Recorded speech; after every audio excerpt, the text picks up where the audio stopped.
Geise, você esqueceu de ligar o microfone?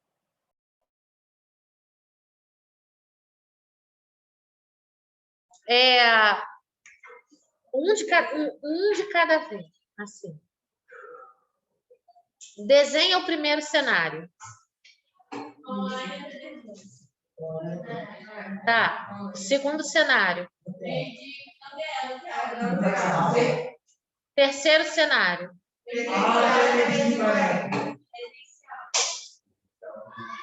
E a prova?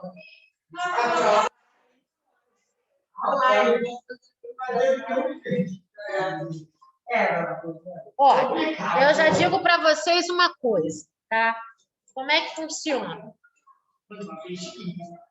Não. Antes de pesquisa, a gente tem um negócio chamado lei. Tá?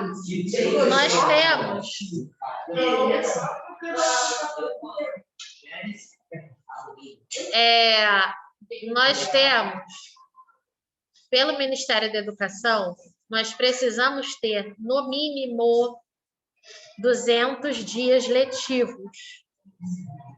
200 dias. Num ano, a gente precisa ter, no mínimo, 200 dias letivos.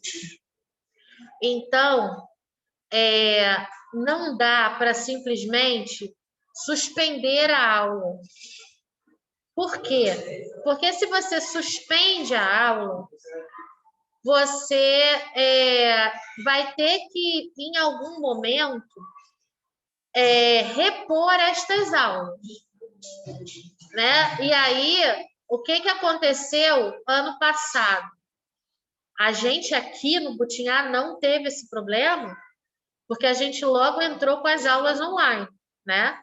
Mas teve escola que teve aula até, sei lá, até 22 de dezembro, parou a semana do Natal, do Ano Novo, e voltou em janeiro para completar os dias letivos, tá? Então, primeira coisa,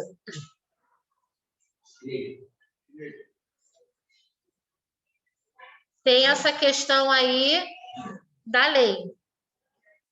Quando você bota a aula só até 10 horas,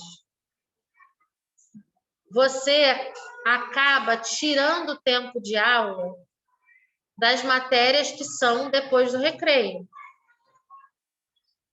Né? E aí você tem que pensar em todo um conteúdo. Tem turma, por exemplo, que eu só entro, vamos lá, terceira série do ensino médio. Eu só entro quarta-feira depois do recreio. Eu não entro outro dia lá. Aí, imagina, são mais ou menos 2 semanas de prova, né? Normalmente é isso. Uma semana e pouquinho. Começa na sexta, vai até quarta da outra semana, enfim. Eu aí já perco uma aula. Uma aula, para mim, é coisa pra caramba. E aí depois a gente tem os feriados e nós estamos vivendo ainda uma pandemia. A gente não sabe o que vai acontecer. O próprio governo do estado, o município, como é que se trabalha? É semana a semana. Né? A prefeitura, toda semana, não sei se é terça ou se é quarta-feira, ela vai a público para divulgar o boletim epidemiológico, como é que estão os casos, o que vai ficar aberto, o que vai fechar. E aí, hoje, quem viu o Bom Dia Rio de manhã, um pedacinho, a taxa, lá, nossa média móvel, né, que é o nome aí protocolar, está subindo de novo. Então, assim, são situações que vão muito, muito, muito além da escola.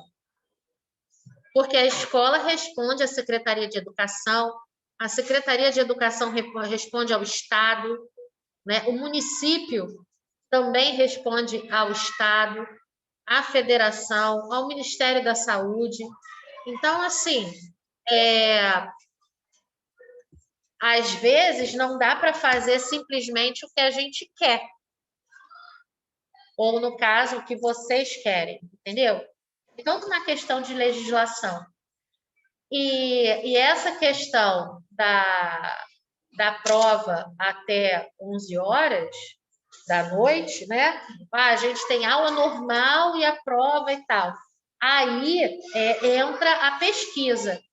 Quem vai decidir isso, se for feita, porque a escola também tem autonomia, tá? A escola tem autonomia de dizer como é que é. Na outra escola que eu trabalho, tem prova online e presencial. Só que para fazer a prova online,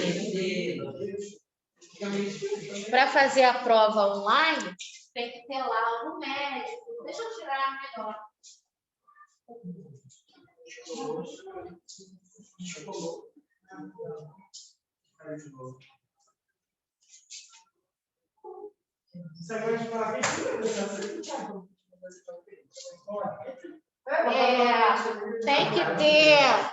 Tem que ter laudo médico, tem um monte de situações.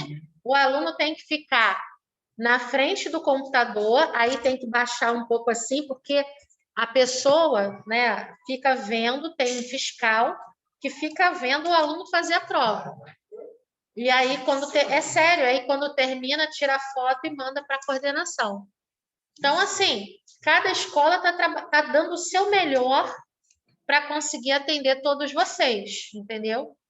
Mas eu acho que a questão, assim, tem considerações e considerações, né? Tem muita coisa para ser pensado. E no final, a escola vai consultar os responsáveis de vocês para saber o que os responsáveis entendem com relação a também essa dinâmica das aulas, né?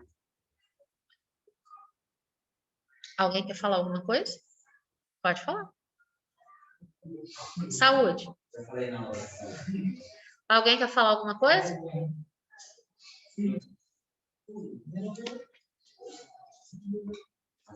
Vocês têm todo o direito de falar, assim, reivindicar, falar e tal, mas a gente tem que realmente colocar para vocês a luz, né, de tudo que está acontecendo. A gente nunca viveu um momento como esse. Nunca viveu. Não dá para dizer assim, porque o ano passado a gente fez dessa forma, esse ano vamos fazer diferente. Ou vamos fazer igual. Gente, depende muita coisa. Aí eu estava falando até lá com o 6º ano, né? Agora há pouco.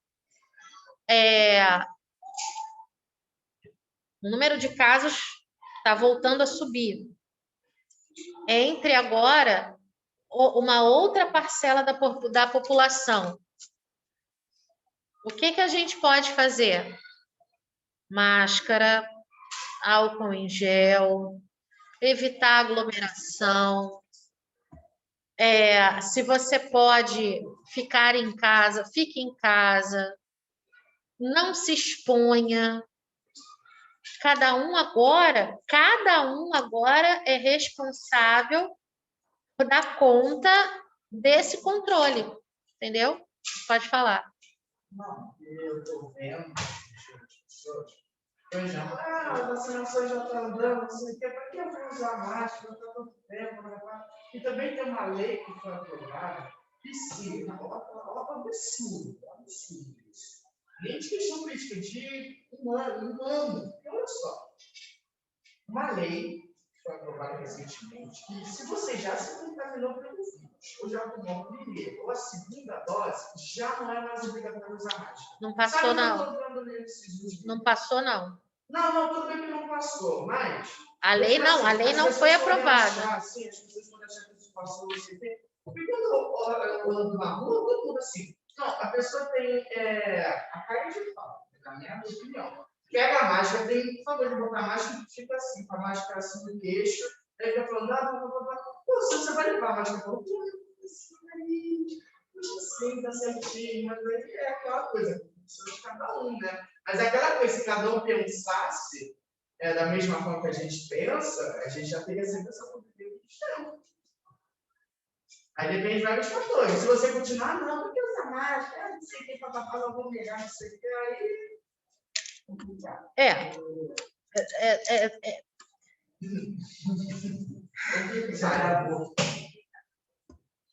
está esperando que todo mundo vai estar no presencial. Olha, eu estou rezando por isso. Vocês não sabem quanto é bom ver a sala assim já, ficando cheia, a gente podendo estar com vocês. E realmente, só que, infelizmente, por conta disso, Daniel, que você está falando, tem algumas situações assim que a gente ainda não pode fazer porque a coisa não está controlada, entendeu? Porque muita gente dizia que o grande... as escolas.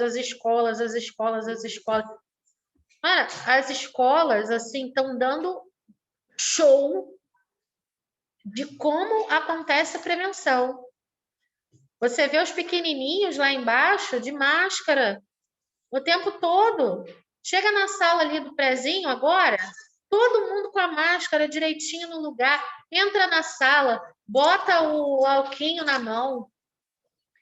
E aí, vocês, né, que apesar de eu ficar dizendo que é um braço, mas a maioria está respeitando muito bem. Aí parece que conforme vai crescendo, vai assim, alguma coisa lá começa a dar um conflito e que se torna cada vez mais difícil. E aí, quando você pega sociedade, aí...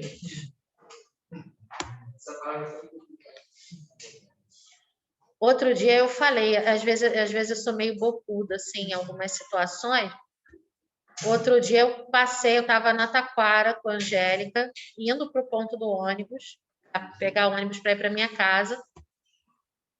Aí vinha 2 meninas com roupa de um curso de enfermagem. Eu estou aqui morrendo com um curso de enfermagem. Aí, o que me chama a atenção? As 2, todas de branco, tal, com máscara no queixo. As 2. Aí eu passei assim, belo exemplo das futuras profissionais de saúde. Aí as 2 me olharam assim, né? Eu tirei de cima a baixo. as duas com a máscara no queixo. E aquela máscara já assim, a máscara branca, sujinha, sabe? Aquele encardidozinho que você vê assim. Pois é. Mas vamos lá, né, gente? Semana passada nós falamos sobre a questão da doutrina. Hoje, eu vou começar a apresentar para vocês algumas doutrinas, também chamadas de religiões. Vou começar pela questão do cristianismo e depois a gente vai passar para outras doutrinas, tá? Como a gente não tem um livro, eu não estou amarrada a um conteúdo que eu sou assim obrigada a dar, porque está no livro e tal. Se vocês tiverem alguma doutrina que vocês quiserem conhecer, que vocês achem interessante, ouviram falar, eu posso pesquisar e trago para a gente conhecer mais em sala de aula também. Né? Por exemplo, tem aquele programa lá dos Amish que fala, né? Amish. Já viram? Que é uma comunidade, tem toda uma questão aí. Ai, como é que é a minha vida Amish?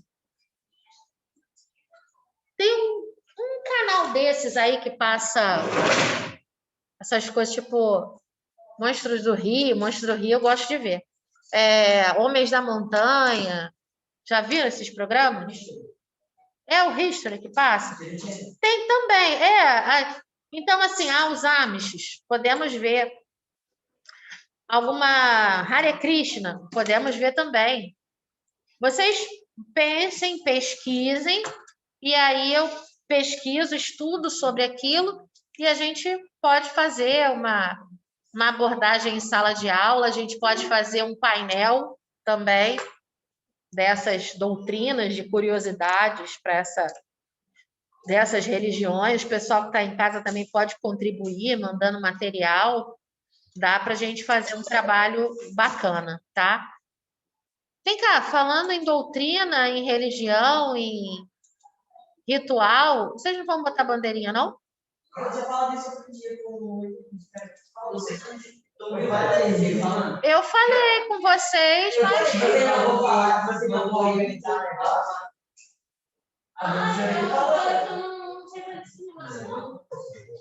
Não sei nem porra, tá o bagulho teu. Mas todo mundo vai participar. Pode. Já tiveram aula com a Cris? Não. Ela falou sobre isso. Pede ajuda. Pede ajuda para a Cris. Por quê? O que tem? Olha só, eu também sou professora de arte, tá? Fala mal de arte. Fala. Vamos lá. As religiões no mundo.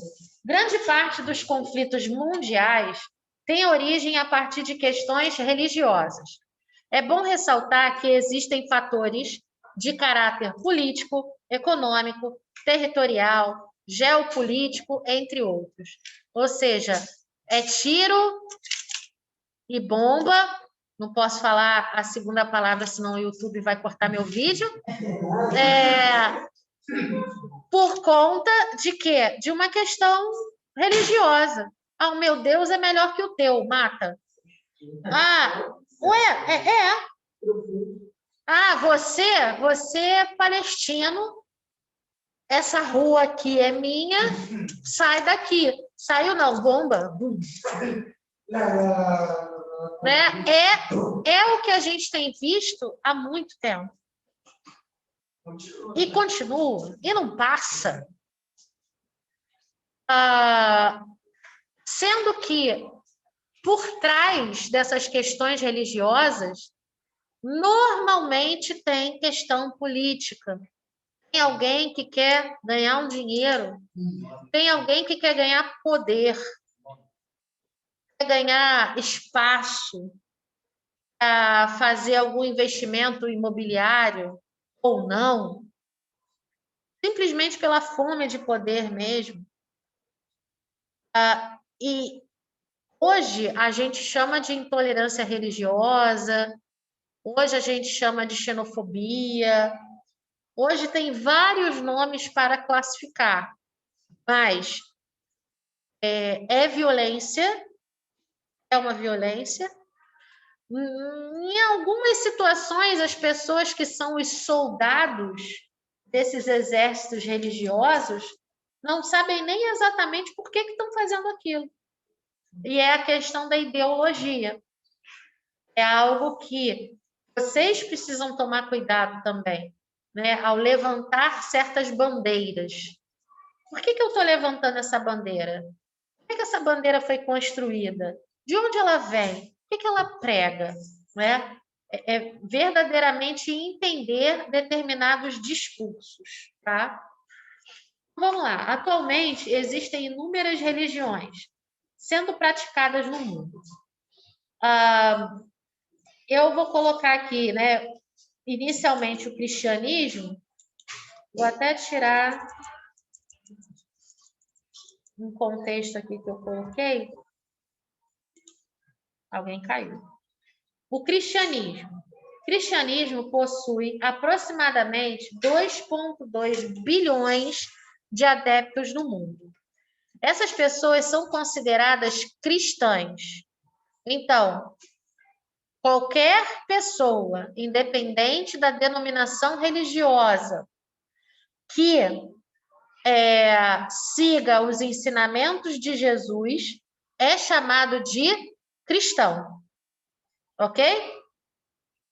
Esse nome advém de Jesus Cristo, que, segundo a crença de seus seguidores, veio para trazer a salvação para o homem.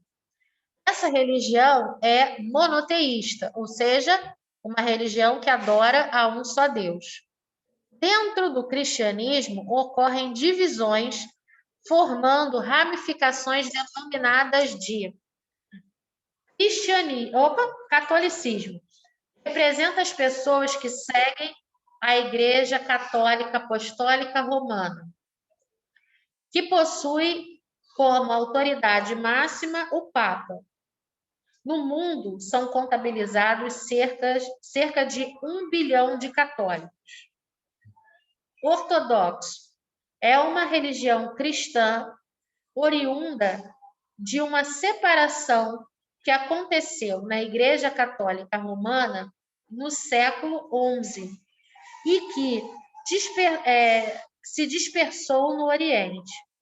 As principais igrejas são ortodoxa e ortodoxa russa. E tem também a igreja grega, tá? O que acontece?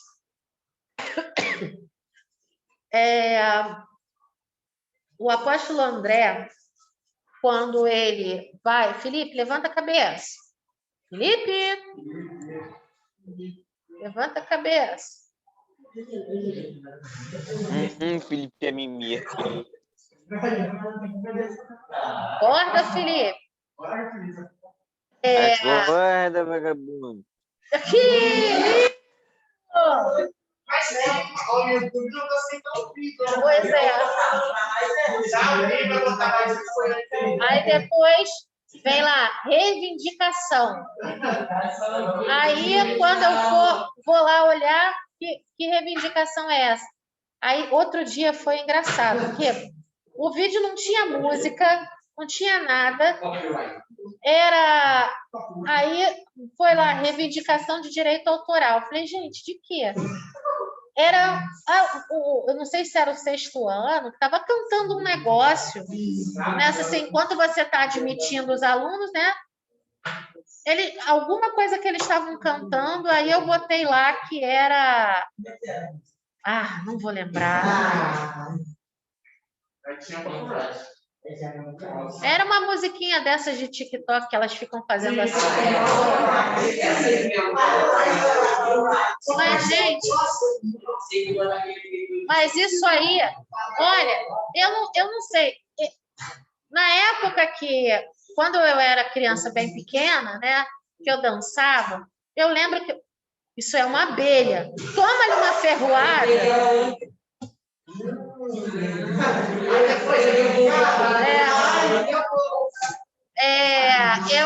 Eu sei que eu tinha mania de ficar passando a coreografia na cabeça, e aí, de vez em quando, eu me pegava assim, fazendo a coreografia, né? Com o pé. É normal de quem dança, é normal. Mas, aí agora, você vê, a pessoa está lá, na fila do ônibus. Gente, Aí a gente estava indo para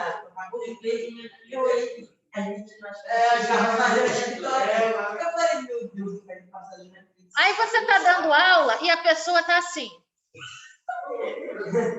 Aí você...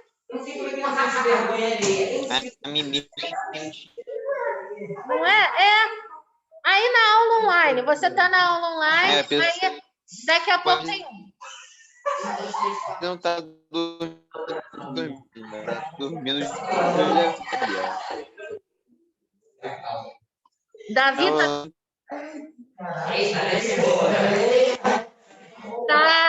Davi está instável, não estou conseguindo te ouvir. Mas vamos lá, continua. Eu percebi. A Igreja Ortodoxa, falei, né? Não, estava no Patriarca André. O apóstolo, ele vai para o Oriente. Então, assim, depois da morte, ressurreição de Jesus, lá no livro do Atos dos Apóstolos, tem a narrativa de como esses apóstolos e discípulos seguiram cada um para um canto, né? O mundo não era um mundo globalizado. Apesar de cada um estar levando a essência da mesma mensagem, quando essa mensagem chega no lugar, a própria cultura vai fazer com que você se aproprie daquela mensagem, mas ela será passada de uma maneira diferente, principalmente dentro dos costumes da região, né? Então, muito comum, por exemplo, na Bahia, você tem a Igreja Católica Apostólica Romana. Mas você tem na Bahia algumas referências de ritmo, de sons, de instrumentos que estão todos voltados para a matriz africana. Por quê? Porque é um estado onde a presença da cultura africana é muito importante e faz parte do dia a dia. Aqui no Rio de Janeiro, nem tanto. Mas você tem igrejas que você vai, evangélicas ou mesmo igrejas católicas, que você tem a presença do quê? Da bateria, do baixo, contrabaixo, guitarra, né? Quer falar?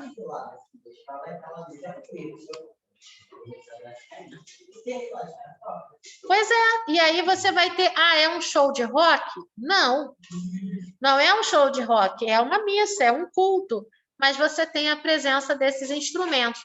Então, imagina, né, os apóstolos que saem lá da Palestina, os discípulos, e vão para locais onde você já tem uma cultura oriental. Como é que o cara vai rezar o salmo lá? Ele vai entoar, né, que é a forma correta de dizer, utilizando uma melodia que já exista naquele local, que vai ficar mais simples para as pessoas entenderem. Vai ficar mais simples para as pessoas absorverem, né? E aí, outras lideranças acabam aparecendo. E você tem um momento em que existe uma ruptura. Não é uma ruptura em essência, mas por uma questão de ideologias.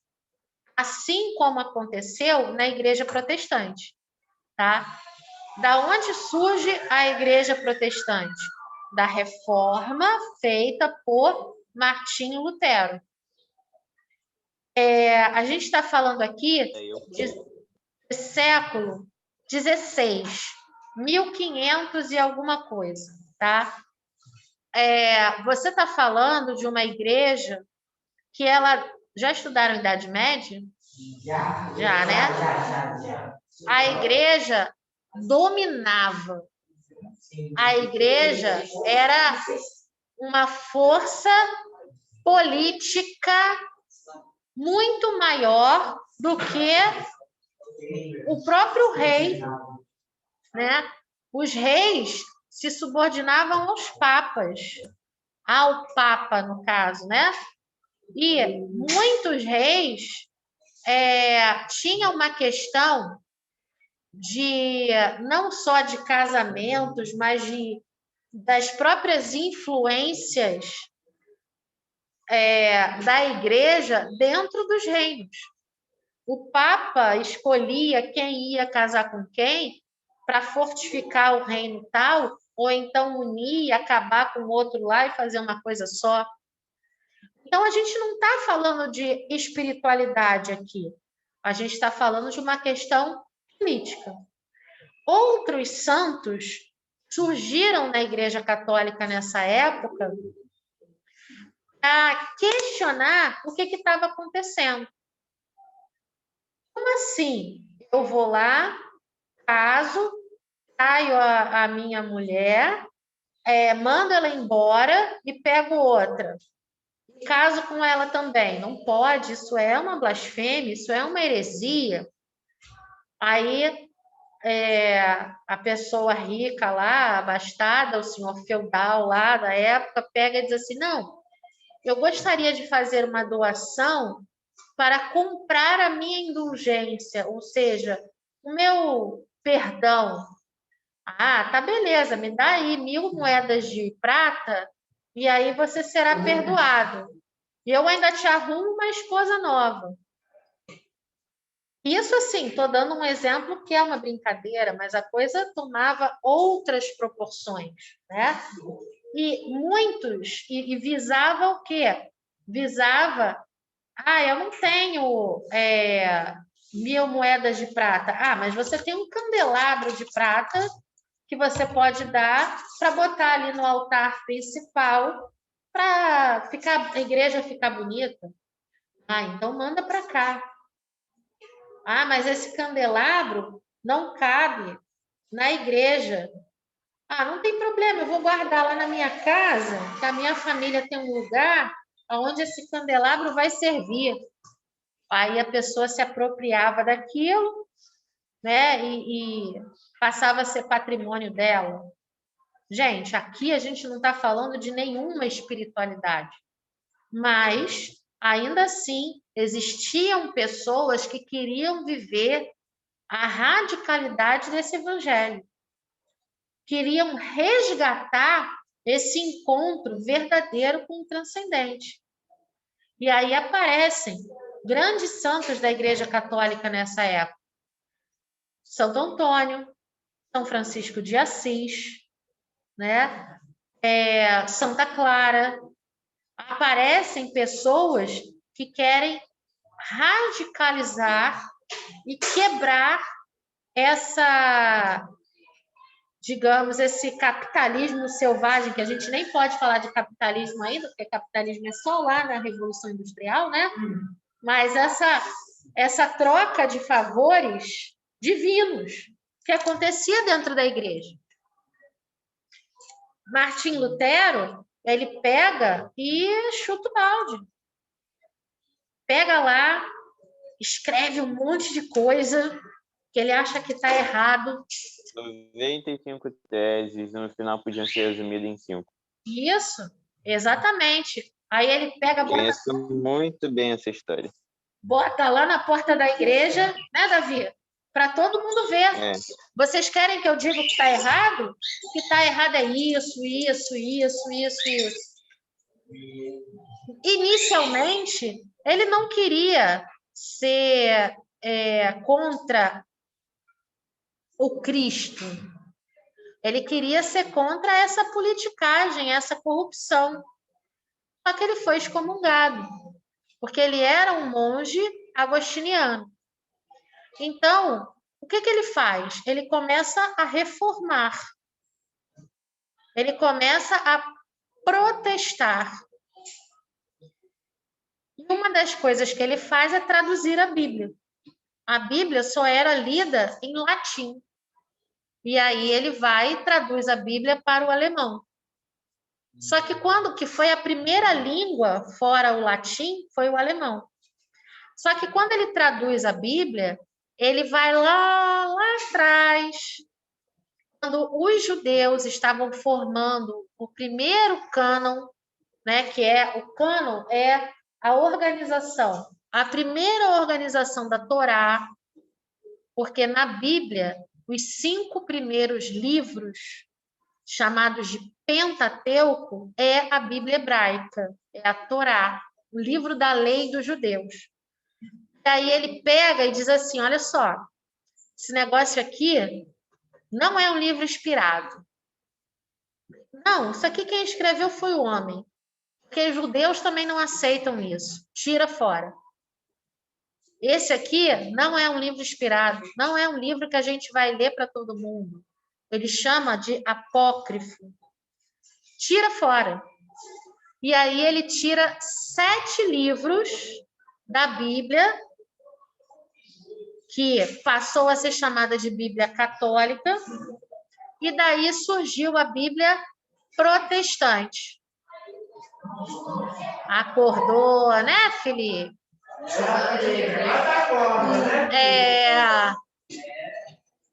E aí, na semana que vem, eu vou colocar, a partir do protestantismo, aonde é que